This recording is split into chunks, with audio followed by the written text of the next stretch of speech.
Жақсы балалар, бастаймыз. Аржағында бөпелерімізді шығарып жіберіңіз. Қайырлы таң ұстазым, қайырлы таң достар, қайырлы таң ұстазым, қайырлы жұлдыздар сыйлайын. Доброе утро, учитель, доброе утро,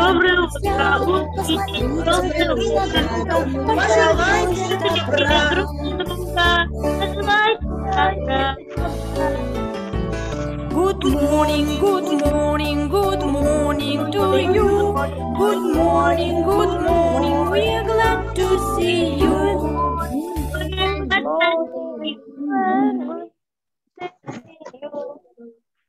Рахмет, балапандар, рахмет. Жақсы, оқушылар, біз өткен сабағымызда бір тарау бастадық, үлкен тарау. Аты қалай аталатын еді? Су тіршілік көзі. Дұрыс айтасыңдар, балапандар. Су тіршілік көзі деп аталады. Иә, бүгінгі негізгі тақырыбымыз сол су тіршілік көзіне байланысты айдынды шалқар аралым деп аталады. Кітабымыздың 121 мен 124 бетінде 121 бетті ашамыз. Бүгінгі күннің жадысын жазамыз күндегідей. Дәптерлерімізді ашамыз да. 21 сәуір айдынды шалқар аралым деп жазамыз.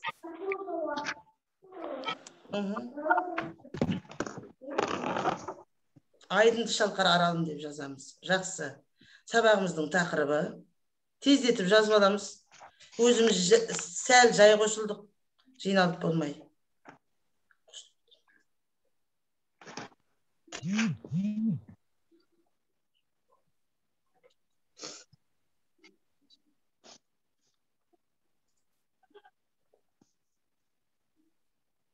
Ары қарай балапандар.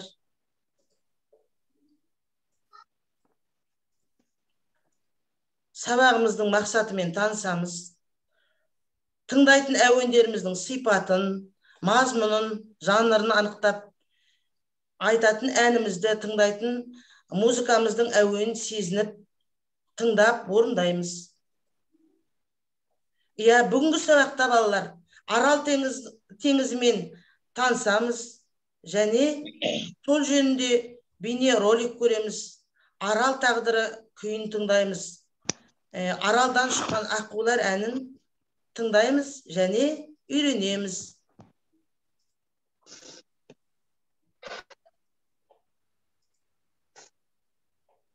Жазып болдық па балалар? Ары қарай балалар, күннің жадысын жазып тақырып жазсақ, қараймыз мына. Бетіне қараймыз. Компьютердің бетіне қараймыз. Балалар, бізді қазір толғандырып отырған арал мәселесі. Қазір су мәселесі жылдан жылға қиындап келе жатыр. Су табиғаттың керемет байлығы. Ол адам өміріне ауадай қажет. Сондықтан да суды ысырап қылмай ластамауымыз керекпіз. Арал теңізі Қазақстан мен Өзбекстанның шекарасында орналасқан ірі көл болған кезінде. Енді сол арал тағдырының бұрынғы жағдайы, қазіргі жағдайы туралы бейне роликті тыныш отырып тамашалап аламыз. Дұрыстап қараймыз, сосын сұрақ беріледі. Мұқият тыңдаймыз.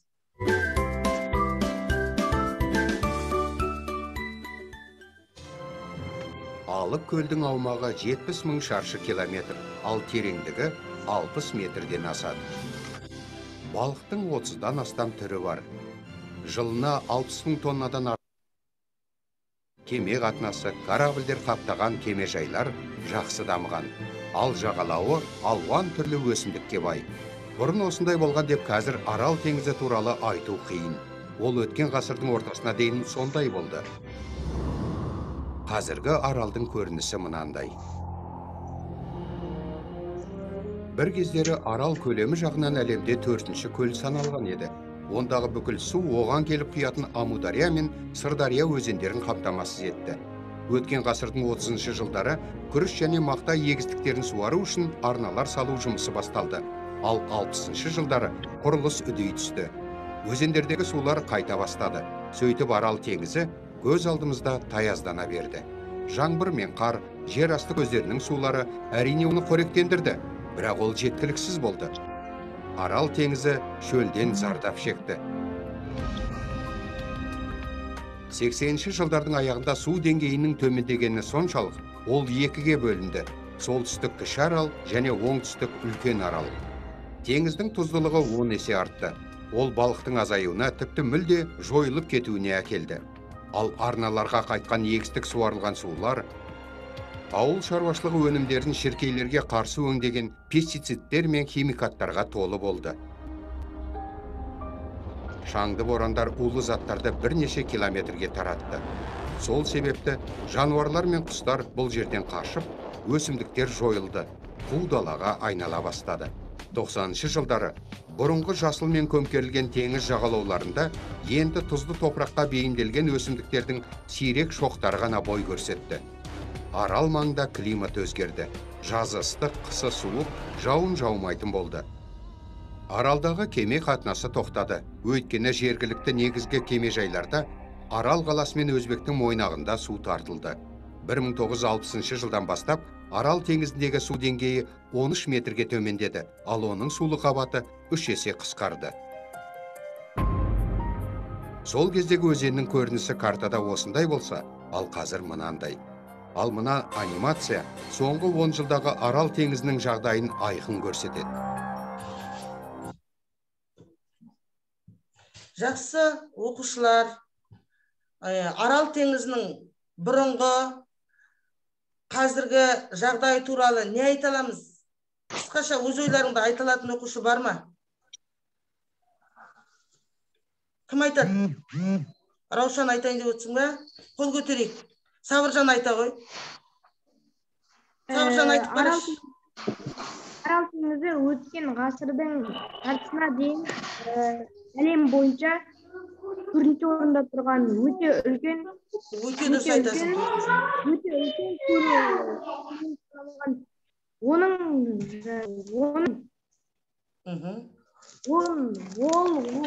Оның ішінде 30-дан астам балықтар болған. Иә. Арғай толықтыратын оқушы бар ма? Мәлика айтып бара. Қазір Арал теңізінің дәл жанынан, қасынан құдық салып алып, сол Арал теңіздегі суды өздеріне тартып алып, су менікі деп Арал теңізін кішірейтіп жатыр адамдар. Дұрыс айтасың. Оны құдық қазып алған емес, өздеріне канал қылып тартып алған ғой, сондықтан да. Иә, дұрыс айтасыздар. Келесі толықтыратын бар ма енді? Қазіргі жағдай туралы айтатын бар ма? Малика айтты, тағы да қосымша қосатын оқушы бар ма? Сабыржан жақсы айтты, бұрынғы толық қалпын. Назерке айтып бара. Аралда климаты өзгерді. Кемелер қатынамайды. Не үшін қатынамайды? Су өзі. Өйткені су жоқ. Иә, су тартылып қалған. Айтқан бола ма? Айта ғой, Сабыржан ба? Кім? Аслан ба? Қазір көп жел, Аралда қазір көп желдер болған. Соның кесірінен жел көптеген улы заттарды алып келіп, сол аралдың өсімдіктері жойылып, Өте дұрыс. жануарлары көшіп кеткен басқа аймаққа. Иә, су тартылғандықтан тұзы көбейіп кеткен. Сондықтан да шаңды дауылдар тұрған кезде ауа ластанады. Есмұрат па, Досмұрат па, кім айтайын деп отқан? Айта ғой жан. Арал теңізі өткен ғасырда жағасында өсімдіктер өте көп өсетін еді. Қазір өсімдіктердің түгелі жойылып кетті. Иә, өте жақсы. Өте жақсы. Адамдар балықтарды аулап 30 балықтың түгелін жойып жіберді. Балықтар жоқ.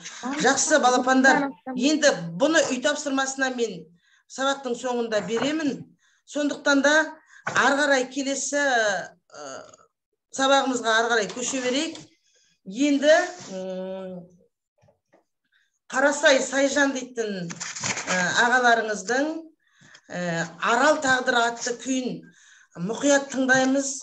Сосын сұрақтарға жауап беріп, мына көрініп тұрған сұрақтарға жауап беретіндей болып, мұқият тыңдап аламыз Қарасай Сайжанның күйін.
Жақсы оқушылар, жақсы тыңдасақ, енді мына сұрақтарға жауап беруге тырысайық. Сіздер білесіздер, әр шығарманың өзінің көңіл күйі болатынын. Күй қандай көңіл күйді білдіріп тұр бұл жерде? Қандай көңіл күйде жазылған деп ойлайсыздар? Қол көтеріп айтайықшы, мен көрейін. Қол көтеріп айтайық. Қатыспай отырған оқушылар. Нұрлан айта ғой, Нұрлан айтып көрші. Бұны сезінсең ойыңа бір менің ойыма солар елестеді. Сосын бір адамдар осындай күйлер ойнап жатыр, қыздар да тартып жатыр. Иә, Раушан айтып қара. Өз ойыңды айтып қара, Раушан айта ғой. Кім айтады тағы? Тағы қандай сезімде болдыңыз? Есмұрат, Досмұрат. Раушан айта ғой. Айта ғой, Раушан айта ғой жаным.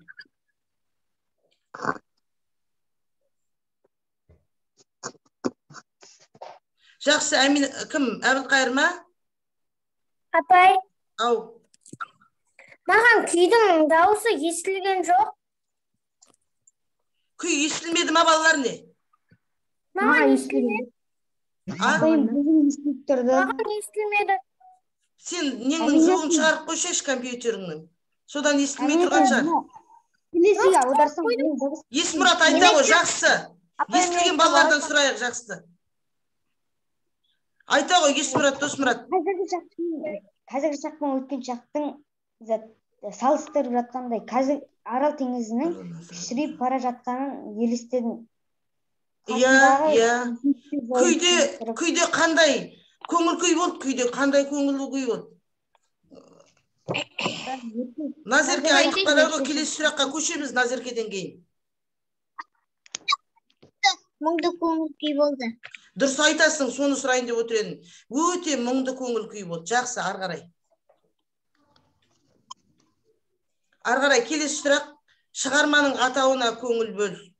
Ал Арал тағдыр деп не үшін қойған деп ойлайсыңдар? Апай. Айта ғой, Сабыр.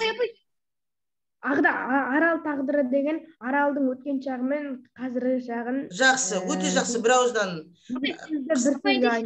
Тағы да бар ма? Кім айтам деп отқан? Кім? Айта ғой. Кім? Қайсар айта ғой. Қайсар? Аралдың тартылуы. Аралдың бұрынғы кездерінде еске түсіргені, бұрынғы кездерін Аралдың. Аты не айтып тұр? Аралдың тағдыры деп тұр. Раушан айтшы. Аралдың өмірбайы.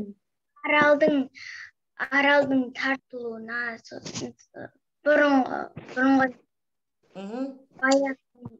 бұрынғы кезін армандап тұрған күйді мұңды. Жақсы, ары қарай.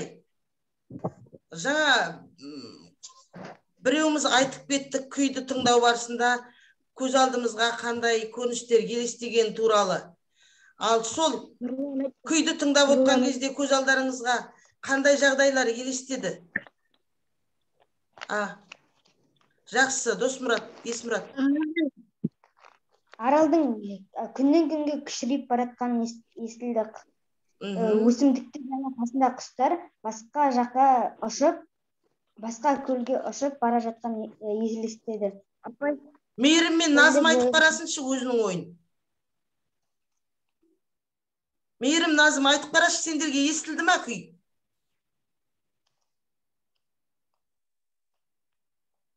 Жоқ, апай. Естілмеді ма? Неге бірден айтпадыңыз? Естілмей жатыр, апай деп. Ақбота, саған естілді ма? Маған естілді, және де мен ол жерде мұңды естіп тұрдым. Көзіңе не елестеді? Апай, көзіме Арал тағдыры күйінде көзіме елестегені Аралдың кішірейіп бара жатырғаны және де баяғы кейпі көзіме елестеді. Өте жақсы. Жақсы. Мына жерде Айзере үндемей отыр. Айзереден сұрақ барайық. Ләйла үндемей отыр. Әбілқайыр қайда? Айдын қайда? Менің көзіме Арал теңізінің кішірейіп бара жатқаны елестеді. Жақсы. Өте жақсы. Апай, мектім олма? Айтшы, Сабыржан, айтшы. Айта қойш. Айта ғой. Кім айтам деп отқан? Сабыржан, айта ғой. Айта ғой, Сабыржан. Арал теңізінің жылқы түйелердің қашып бара жатқаны елік болады. Қалай дейсің? Жақсы, Малик айта ғой. Жануарлардың қашып бара жатқаны. Жануарлардың да сол өңірден басқа жаққа ауып бара жатқаны көрінді. Жақсы. Малика? Менің көзіме Арал теңізінің бұрынғы картадағы суреті мен қазіргі картадағы суреті көзіме. Өте жақсы. Дұрыс айтасың. Бұрынғы картадағы үлкен келбетінен қазір кішірейіп, басқаша болып айырылып қалған. Жақсы, балапандар, енді біз кішкене ойымызды сергітіп, білімімізді шыңдап алайық. Су, өзен, көл, теңіз туралы мақал мәтелдер айтып қарайықшы. Асықпай айтамыз, мен айтам демейміз. Жақсы, Сабыржаннан бастайық. Сабыржан шетте тұр екен. Су Су Айта туралы ғой. мақал. Судың да сұрауы бар. Су ішкен құдыққа Жақсы. түкірме. Біреуін айтамыз, келесі балаға жалғаймыз. Сосын сөйтіп келе береміз. Келесі. Судың да сұрауы бар. Әминаш. Әминаш айт.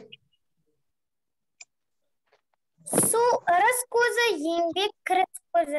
Өте жақсы. Ақбота.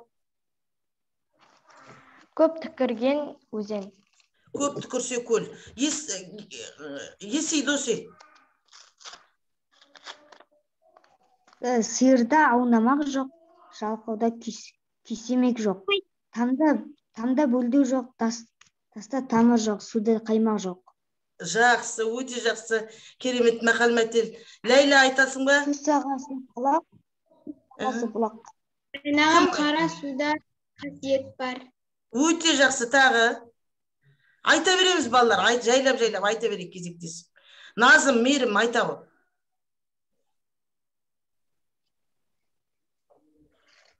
Нұрлан айт.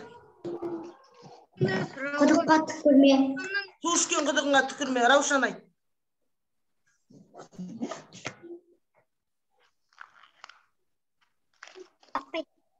Асланбек, сен неге видеоға шықпай өтсің, түріңді көрсетшейші. Раушан айт. Нұрлан айт. Суға қарап түкірме. Жақсы, айтылды. Тағы. Жақсы. Судың да сұрауы бар. Айтылды. Айта ғой. Назерке айтшы. Бұлаққа бұлақ қосылса егізбіз дейді, көлге көл қосылса теңізбіз дейді. Ей жаным, өте жақсы. Тағы. Сабыржан айта ғой. Тағы қайда. Айзере қайдасың? Қараңғыда су алуға барма. Жақсы. Қайсар, сен тыйымды айттың. Мақал мәтел емес ғой. Қайсар айтып қараш, Қайсар, сен неге үндемей өтсің? Ау. Айтшы, Қайсар. Апай, мен айтсам боламын тағы. Айзере айт. Су сүреңін табады. Жақсы, өте жақсы. Тағы. Кім? Айта ғой. Бұлақ көрсең көзін аш. Өте жақсы. Есей досы. Алпыс күнде асқан су алтын күнде қайтар. Сыйласқанның суын іш. Малик айтшы. Кім? Әмина. Таумен тасты су бұзады, азаматты сөз бұзады. Өте жақсы, керемет. Кішкене көңіліміз. Су өмірдің нәрі, өте жақсы. Тағы. Күшті, керемет. Апай. Кім? Апай. Айта ғой, Назеркесің ба тағы? Ағаш кен бұлақтан ініде су ішеді. Құдай. Жақсы. Әмина айтайын деп отырсың ба? Таза болсын судай. Әмина? Апай, айтсам бола ма? Айта ғой. Есей досы ма? Апай, айтыш. Ал айта ғой. Су сағызы бұлақ, су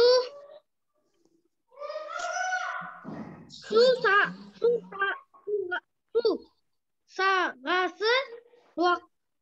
Әбілқайыр, сен ба? Көрінбей атсыңдар. Жақсы. Әмина айта ғой, Әмина. Су тіршілік көзі. Жақсы, өте жақсы. Кім мынау? Нұрлан ба? Жүрі арық. Арық қассаң, күле су ішесің. Жүрі арық қассаң, күле су ішесің. Өте жақсы. Керемет. Айзер айта ғой. Сусыз өмір жоқ, отсыз темір жоқ. Өте жақсы. Керемет мақал мәтелдер кейін шығып жатыр. Ау. Сыйласқанның суын іш. Малик айта ғой. Су диханның қаны. Айзере? От арық су семіз ба? Тағы? Апай. Кім айтам деп отырған? Оққан жеріне ағаш шыққан. Қалай? Су аққан жеріне ағар, су шыққан жеріне шығар. Өте жақсы. Жақсы балалар, кішкене сергіп алдық па? Енді ары қарай жалғастырайық, уақытымыз да өтіп баратыр ғой. Балалар, әуелі бар ғой, мына әнді алдымызда әніміз бар ғой. Келесі балалар, мына жерде аралдан шыққан аққулар дейтін ән бар. 122 қарасаңыз. Балалар, бұл әндердің авторларымен танысып алайық әуелі. Сөзін жазған атақты ақынымыз, Қазақстанның еңбек сіңірген қайраткері Шөмішбай Сарip дейтін аталарыңыз. Ал әнін, сазын, яғни музыкасын жазған бұл да атақты тұлға, композитор, музыкант, Қазақстанға еңбек сіңірген өнер қайраткері Сейдолла Бәйтереков дейтін аталарыңыз. Бұл екі кісінің әдемі керемет аралға арналған әні. Соны балалар әуелі даусымызға кербен әдісі бойынша қолымызды көрсете отырып дауыс жаттығуын жасап алайық. Мен баянмен қосылайын, сіздер баянға тыңдай отырып дауыстарымыз біркелкі шықпайтыны белгілі ғой, бірақ дегенмен дәл дауыстарыңызды келтіруге тырысып айтып қараймыз. Жақсы ма? Жақсы.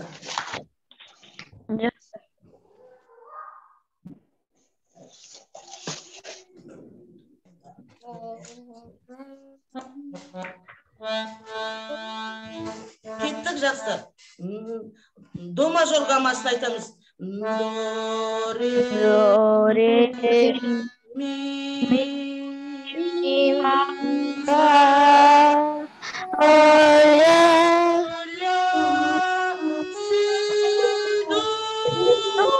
талғап айта береміз балалар.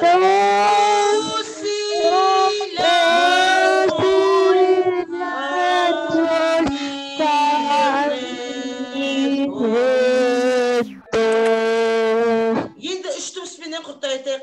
До, ми, соль, ми, до. Алла, айтайын, сіздер тыңдағаныңызда қайталаңыз. До, ми, соль, ми, до. Қанеки?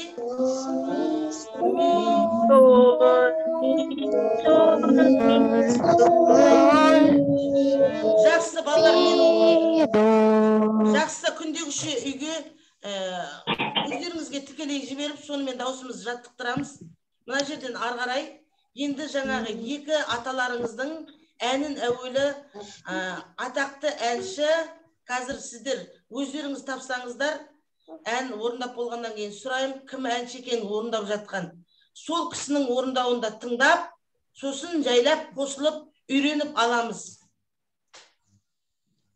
Аралдан ұшқан аққулар дейтін ән. Мұқият тыңдаймыз әуелі. Бір шумағын, балалар, бір шумағын үйренеміз. Бір шумағын тыңдаймыз.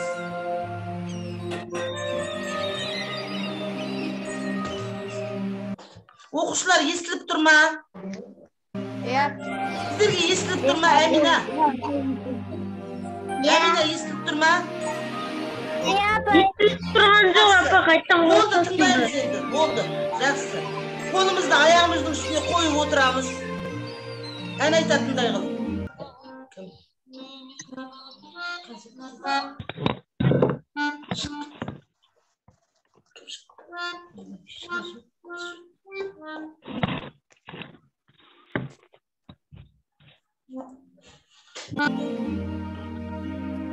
Құстардың қайда базары.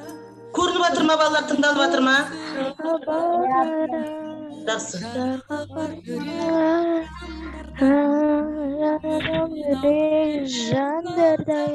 Балалар, қосылмаймыз, әуел тыңдап аламыз, мұқият. Айнала ұшқан жағалайдың теңізбен қайғылы мұңды жағада.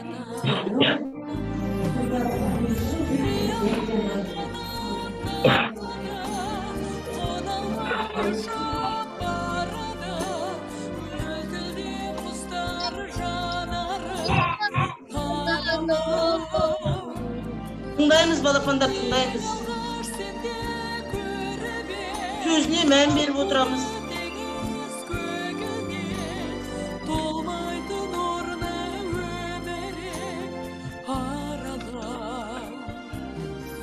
Жақсы балалар, енді басынан бастап, енді жайлап қосыламыз балалар.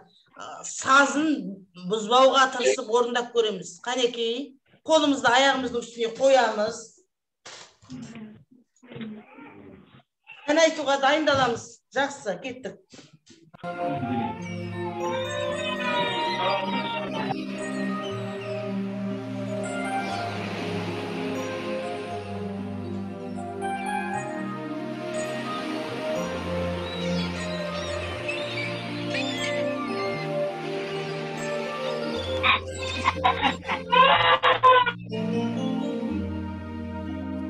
Құстардың қайда базары, қаған өшіп ажары, жаралығы жүрек жандардай, төмен ау теңіз назары.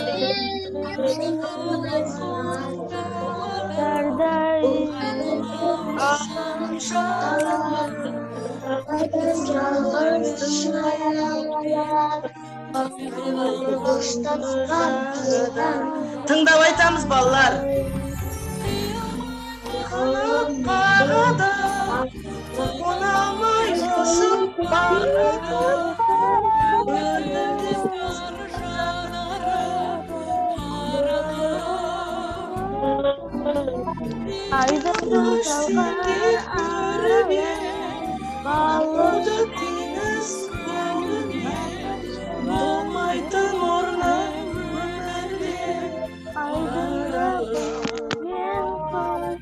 Аягөз, қайдасың? Аягөз барсың ба?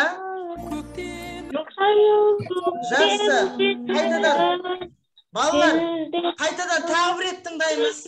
Тағы бір рет қосып. Балалар, даусымызды қатты шығармаймыз. Мына кім орындап жатқанын білесіздер ма, балалар? Танисыздар ма мына кісіні? Кім ол? Роза Арынбаева. Өте жақсы, керемет балалар. Роза Арынбаева.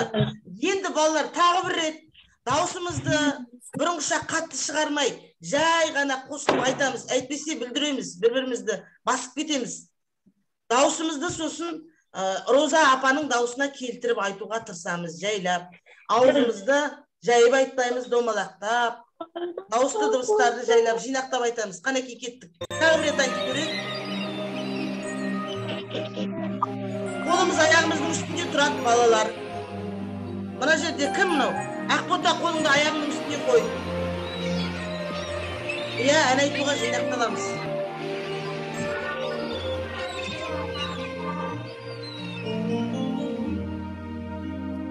құстардың қайда базары,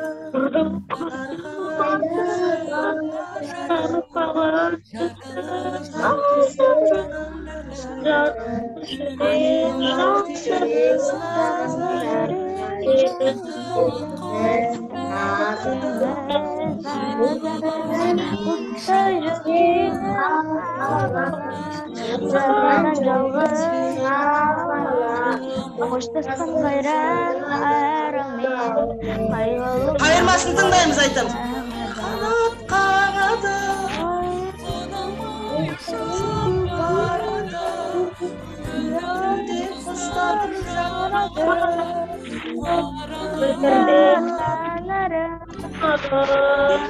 өшсеңде көріп ең. Тыңдап айтамыз, балалар.